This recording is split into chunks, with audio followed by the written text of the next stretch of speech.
მოგესალმებით, ეთერშია გადაცემა ცხელი ხაზი, დღეს გადაცემას უძღვებით მე მერაბ მეტრეველი და ზვიად ქორიძე, მოგესალმებით ზვიად. Საგამომშვიდობისა მერაბ, მოგესალმებით. დღეს ცხელ ხაზზე გვექნება საკმაოდ ცხელი თემა, ყოველ შემთხვევაში ბოლო დღეების გამოკითხვებმა, განსაკუთრებით სოციალურ ქსელებში აჩვენა, რომ ეს ერთ-ერთი მთავარი თემაა საკვები პროდუქტის ხარისხი და მასთან დაკავშირებული კვლევის შედეგები, სტრატეგიული კვლევებისა და განვითარების ცენტრის დაკვეთით ჩატარდა ლაბორატორიული ანალიზი და დაახლოებით 100-მდე კომპანიის პროდუქტი ხორცისა და რძის ნაწარმი იყო შემოწმებული და მიკრობიოლოგიურად დაბინძურებული პროდუქტების სია გამოქვეყნდა. ამ კვლევის შედეგად პროდუქტებში აღმოჩნდა კოლიბაქტერიების, ამონაცვლებული ჭირების საკმაოდ ფართო სპექტრი, რაც ადამიანის ორგანიზმში სხვადასხვა მძიმე დაავადებებს იწვევს. სწორედ ამ თემაზე გვინდა რომ დღეს ვისაუბროთ ცხელ ხაზზე ჩვენ სტუმრებთან ერთად. დღეს გადაცემაში გვეყოლება დაახლოებით 20-25 წუთის შემდეგ შემოგვიერთებიან ჩვენი სტუმრები თენგიზ კალანდაძე, რუსეთის ეროვნული სააგენტოს უფროსის მოადგილე და ლია თოდუა, სტრატეგიული კვლევებისა და განვითარების ცენტრის პროგრამა მომხმარებელი ჯის ხელმძღვანელი. Სავიდრე სტუმრები შემოგვიერთებიან, მანამდე ჩვენ უნდა მოვისმინოთ თქვენი მოსაზრებები ამ თემაზე, თქვენი გამოცდილება შეგიძლიათ მოგვიყვეთ, გქონდათ თუ არა რამე პრობლემები პროდუქტებთან დაკავშირებით, აქედან გამომდინარე, რას ფიქრობთ ზოგადად ხარისხზე, რას ფიქრობთ იმის შესახებ, რომ არ არსებობდა აქამდე ეფექტური კონტროლი და საერთოდ რა უნდა გააკეთოს ხელისუფლებამ სახელმწიფომ იმისთვის, რომ მომხმარებელი იყოს დაცული. ამ თემებზე თქვენ შეგიძლიათ თქვენი აზრი გამოთქვათ, ჩვენი ტელეფონის ნომრები თქვენ იცით, შეგიძლიათ დაგვირეკოთ. მანამდე გეტყვით ჩვენ ინტერაქტიული შეკითხვას, ის ასეთია, დაცულია თუ არა მომხმარებელთა უფლებები საკვები პროდუქტების უსაფრთხოების კუთხით. ეს არის ინტერაქტივი, რომელსაც თქვენ უნდა გასცეთ პასუხი. ინტერაქტივი არის სატელევიზიოც, არის Facebook-ის გვერდზე, ცხელი ხაზის გვერდზე. აქ ჯერჯერობით 16 მომხმარებელმა გასცა პასუხი და 16 ამბობს, რომ არა. ერთი დადებითი პასუხიც არ არის. ყველა ამბობს, რომ არ არის დაცული მომხმარებელთა. ამ შემთხვევაში პასუხისმგებლობა აქვს სახელმწიფოსაც და ბუნებრივია დღეს რუსეთის ეროვნული სააგენტოს უფროსის მოადგილესთან გვექნება ამ თემაზე საუბარი, როგორ იცავს მომხმარებელთა უფლებებს, მაგრამ მომხმარებელთა უფლები უნდა დაიცვას მეწარმემაც.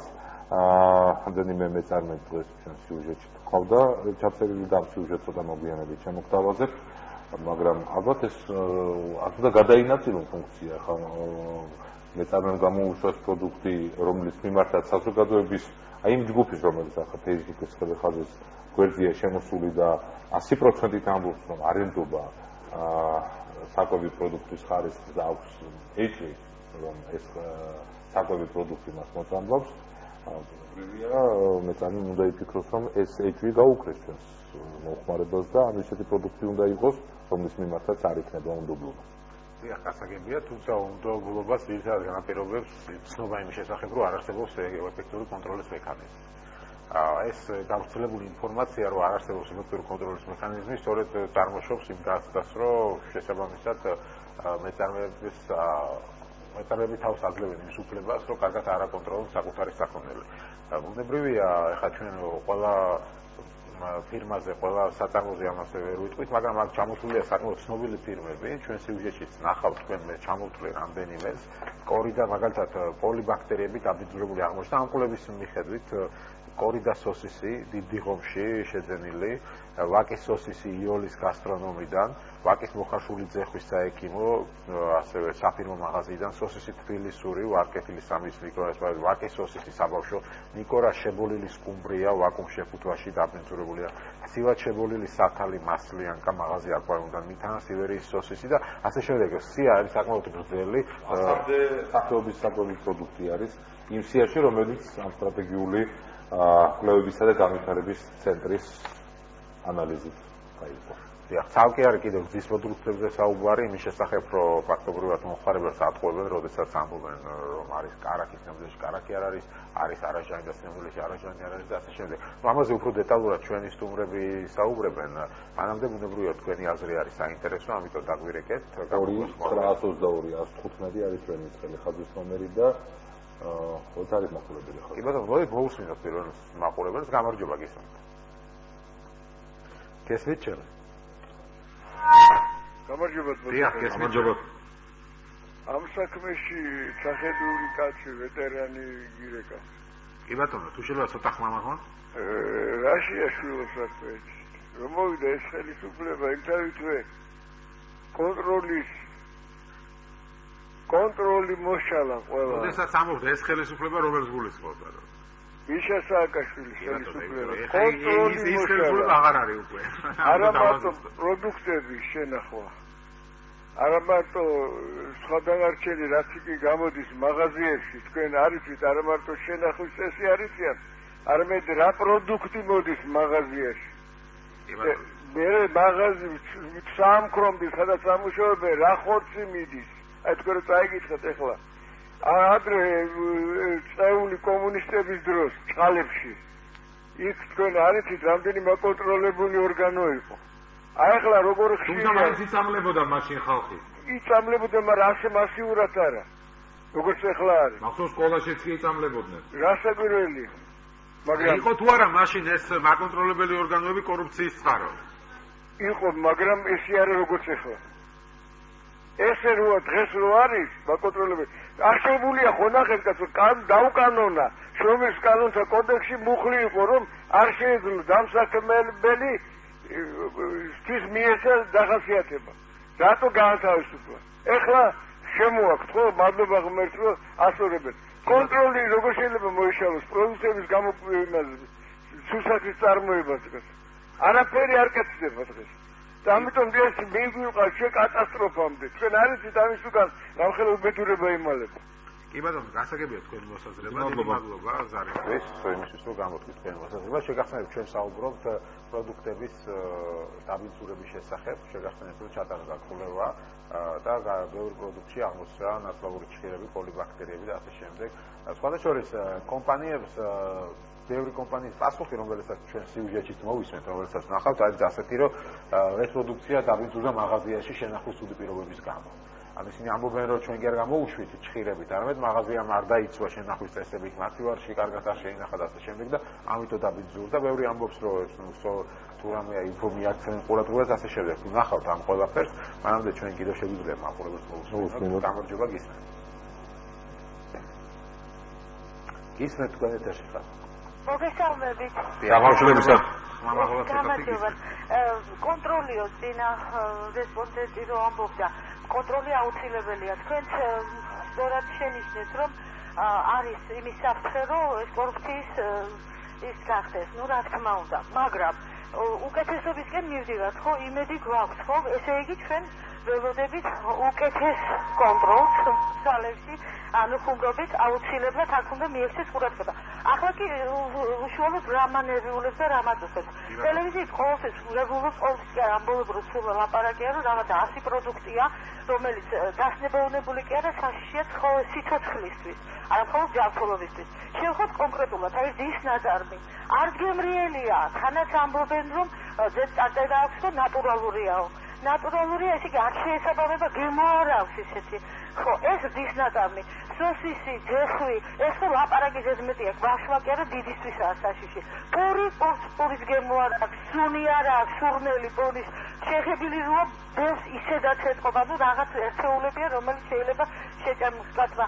და ახლა რა ვიცი მე, მეტი რა ვთქვა, ძალიან ვთხოვთ, აი ვისაც შეუძლია ჯანდაცვის სამინისტროა ეს, ვისაც ევალება, ამას უნდა მიექცეს ძალიან კვალიფიციური ყურადღება. აი ასე არა ძალიან ისე, რომ ამდენი დასნებოვნებული ასეთი ცუდი პროდუქცია, ეს ძალიან კარგად ვიცით ჩვენ, შეღებილია ყველაფერი, ზეთი ზეთს არ და უნდა მიექცეს სკრუპულოზურად, უნდა მიუდგეს პროფესიონალი ამ საქმეს, მიყვეს ჩვენი სიყვარულით, ადამიანის სიყვარულით და პროფესიონალიზმით მიხედოს ამ საქმეს. მადლობა.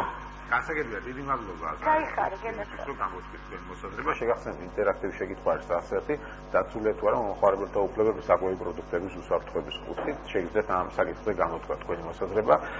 ჯერჯერობით არ ჩანს ხო ის მომხმარებელი, რომელიც ითქვას რომ დაცულია. ხო, ყველა ამბობს რომ არ არის დაცული, Facebook-ზე ყოველ შემთხვევაში ასეა და ეჭვი მაქვს დიდი რომ ტელევიზიით ასე იქნება, თუმცა საუბრობდი რომ კომპანიების პასუხი არის ის რომ ზოგადად მაღაზიაში არის ამ პირობებს, მაგრამ კვლევის იმ ნაწილს რაც პასუხობენ კომპანიები, სადაც თქვათ არაგანი არ არის. ამასაც უმაღაზიას ვერ დააბრალებ, მაგრამ სადაც წერია თქვათ რომ უნდა იყოს ცხოველური ცხიმი, თქვათ და არ არის და ასე შემდეგ. ახლა აქ მაღაზიის პასუხისმგებლობაზე ცოტა რთულია საუბარი.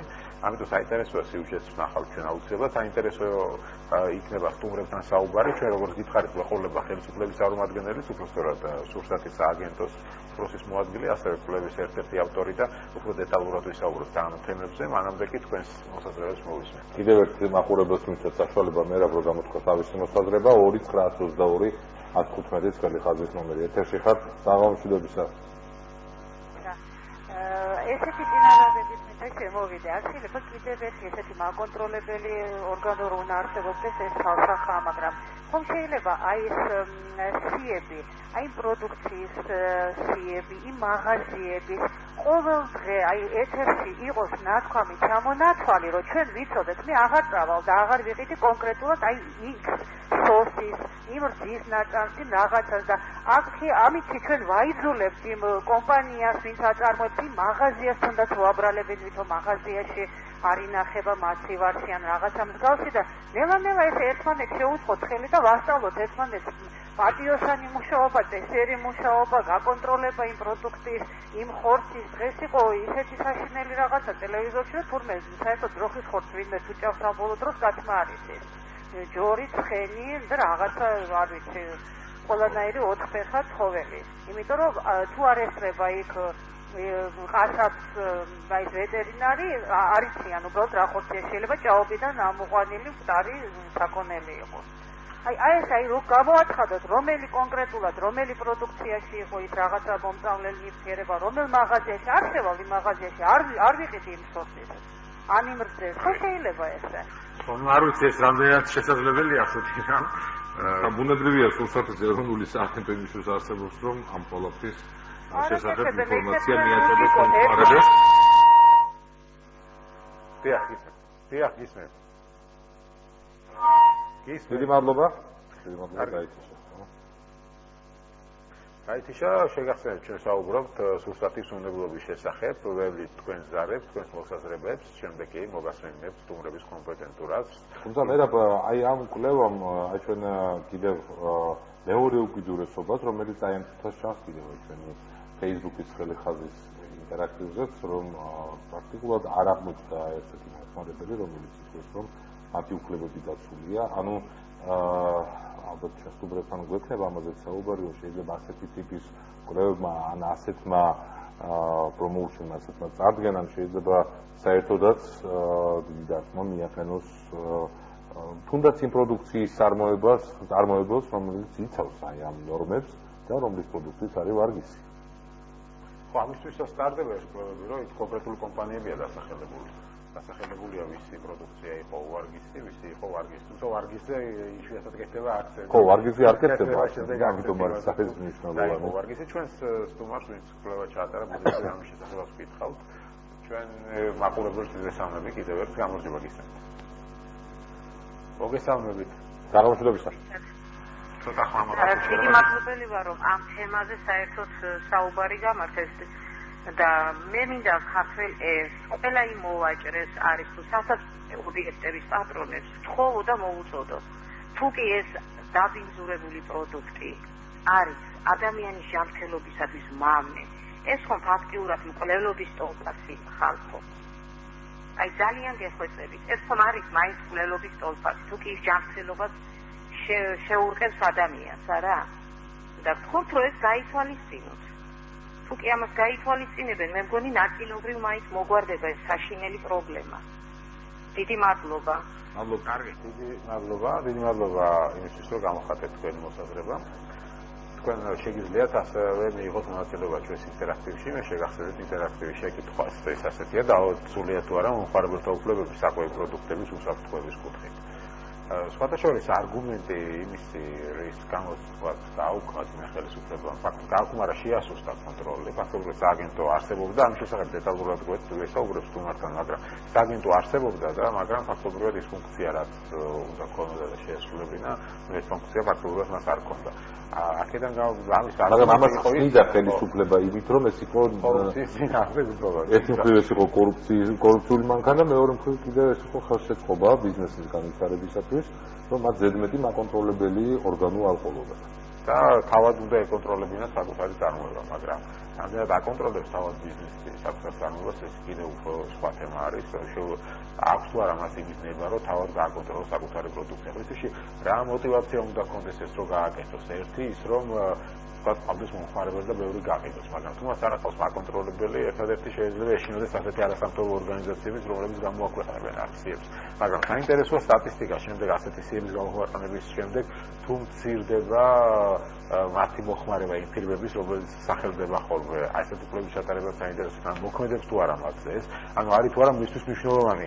თქვენ ნახავთ სიუჟეტში, სადაც ჩვენ შეგვიძლია უკვე გავუშვათ სიუჟეტი, როგორც მასნობებენ, თქვენ ნახავთ რომ ბევრი ფირმა საერთოდ უარს ამბობს კომენტარზე. ანუ ის არც ცდილობს რომ თავი გაიმართოს ან ახსნას რატომ მოხდა თქვას მაინც რთული არა, საერთოდ არ უნდა კომენტარი ამ თემაზე. ანუ ისეთ არც ადარდებს ეს თემა, თუ არ ვიცი რითი ახსნა, ჩვენ შეგვიძლია. ალბათ მართლაც ეხებათ გარკვეული არგუმენტაცია. მე რა ვიდრე სიუჟეტს ნახავთ ხოლმე არ ვიცით საშუალება კიდევ ერთ მაყურებელს. კი ბატონო, მოდი მოუზა რომ სიუჟეტი. მოგესალმებით გისმენთ. ალო, დიახ გისმენთ. გამარჯობა. ამაშინაც ესე იგი ნიკოლას მაღაზიაში შევედი და ვიყიდე ნახევის პროდუქტი, რომელსაც ჰქონდა ვადა აპრილის თვემდე, ამ წლის აპრილის თვემდე, მაგრამ სახში როცა მოვიდარდე გავხსენით, იყო საშინის მდგომარეობაში და უნდა საშინად დაფრი სუნი. ვიტრიალდი მაღაზიაში განაცხადე პროტესტი, მათ ეს პროტესტი არ მიიღეს, გამოუძახეს პატრონს, პატრონმა შეადგინა ოქნი, მეორე დღეს დაურეკე უნებულობის სამსახურში და რა, იქიდან მიპასუხეს, რომ კი გამოვიძიებთ და შედეგი არ ჩანს. აი ასე ვართ დაცული ჩვენ უსაფრთხოების სამსახური პროდუქციის უსაფრთხოების სამსახურის მიერ და მთელი ქალაქი ვიცი ვიკვირდებით არ ვიცი. და რა თქმა უნდა დაცული არ ვართ, ჩემი პასუხი თქვენს ინტერაქტიულ კითხვაზე არის არა. დიდი მადლობა. დიდი მადლობა თქვენს ამოსაზრებას აუცილებლად გავაცნობთ და შესაბამის კითხვასაც დავუსვამთ ჩვენი დღევანდელი გადაცემის თემას რუსეთის უნებლობის ეროვნულ. ანუ ვიდრე რეკლამაზე გავალთ, თქვენ შეგიძლიათ ნახოთ სიუჟეტი, შემდეგ იქნება რეკლამა და ჩვენ დავუბრუნდებით სტუმრებთან. არასამთავრობო ორგანიზაცია საქართველოს სტრატეგიული კვლევებისა და განვითარების ცენტრი უკვე წელზე მეტია მომხმარებლის უფლებების დაცვას საქართველოში წარმოებული სურსათის ხარისხის შესწავლით ცდილობს. ერთი წლის განმავლობაში შესრულებული ლაბორატორიული ანალიზების შედეგად აღმოჩნდა, რომ 100-მდე სახეობის საკვები პროდუქტი მიკრობიოლოგიურად დაბინძურებულია.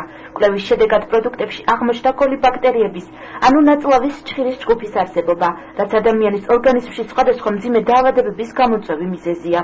ორგანიზაციის მიერ შესწავლილ პროდუქტებში ცნობილი მწარმოებლების ნიკოლას ლიდერფუდის ვაკის პროდუქტისა და მითანას პროდუქციაც მოხდა.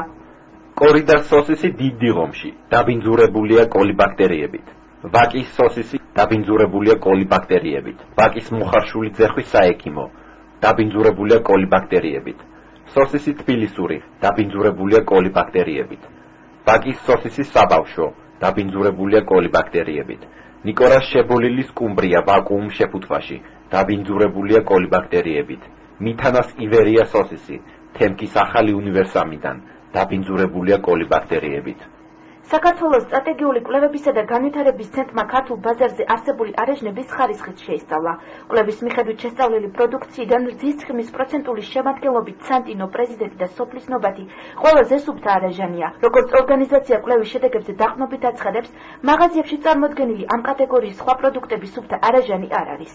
თუმცა როგორც კვლევის დამკვეთნი აცხადებენ, დარღვევების აღმოჩენის შემდეგ ისინი არსებულ ინფორმაციას კომპანიებს უგზავნიან, რის შემდეგაც წარმოებელი კომპანია თავად ასწორებს პრობლემას და მათი პროდუქტი ხარისხთან შესაბამისობაშიც დგება. მიგვაქვს ლაბორატორიაში და ისის შემოწმებაც არის საშუალება დღეს საქართველოში არსებული ლაბორატორიების საშუალებით ვამოწმებთ. ამ გზით დაახლოებით 40-მდე 50-მდე პროდუქტში აღმოჩნდა დარღვევა. ეს იყო ძირითადად მიკრობიოლოგიური დაბინძურებები, მაგრამ იყო აგრეთვე ვერ ვიტყვით, რომ დარღვევა მაგალითად ის, რომ პროდუქტს, რომელიც არაჟანი არ არის არაჟანი ქვია, იმიტომ რომ საქართველოს კანონმდებლობა არ ითხოვს, არ ზღუდავს ამას. არის შემთხვევები, როცა მეწარმემ სასწრაფოდ გამოასწორა, ან გავიდა სააგენტო და უკვე ყველაფერს დრო უნდა ხო გავიდა სააგენტო უკვე სუფთა პროდუქტი დახტა. იყო შემთხვევები, როცა გავიდა სააგენტო და კვლავ დაბინძურებული პროდუქტი დახტა. ერთ-ერთი ხორცმწარმოებელი კომპანია, რომელიც საქართველოს სტრატეგიული კვლევებისა და განვითარების შემოწმების არეალში მოხდა, ლიდერ ფუდია. დაახლოებით 1 წლის წინ კომპანიის ნაწარმი კოლიბაქტერიებით დაბინძურებული აღმოჩნდა. თუმცა როგორც ორგანიზაციაში აცხადებენ, ბოლო პერიოდში ჩატარებული კვლევის მიხედვით ლიდერ ფუდის პროდუქცია ხარისხთან შესაბამისობაშია. კომპანია ლიდერ ფუდში აცხადებენ, რომ აღმოჩენილი დარღვევა მაღაზიაში პროდუქტის შენახვის წესის დარღვევამ განაპირობა.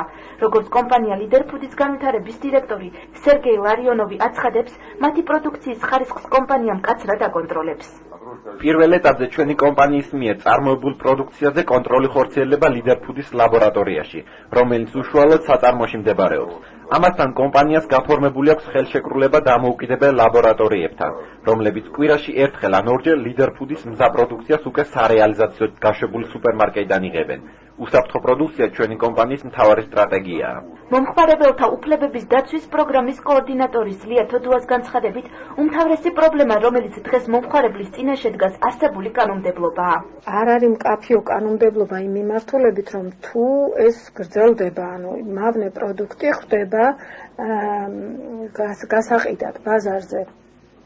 შეიძლება თუ არა ასეთ საწარმოს მიეცეს ფუნქციონირების გაგრძელების შესაძლებლობა. იყო რაღაცა კონკრეტულ პროდუქტთან დაკავშირებით, მაგალითად ეს იყო ნიკორას ერთ-ერთი პელმენი, 3ჯერ გადავამოწმეთ, 3 თვის გავსხვათ, ესე იგი, მაშინვე კი არა. და ის კვლავ დაბინძურებული იყო. რამდენი დრო შეიძლება მისცეს საწარმოს და რამდენი ხნის განმავლობაში შეიძლება მისცეს საშუალება, რომ საშიში პროდუქტი ყიდოს და ამასობაში ასწოროს თავისი წარმოება. როგორ შეიძლება ესეთი მიდგომა იყოს გამართლებული.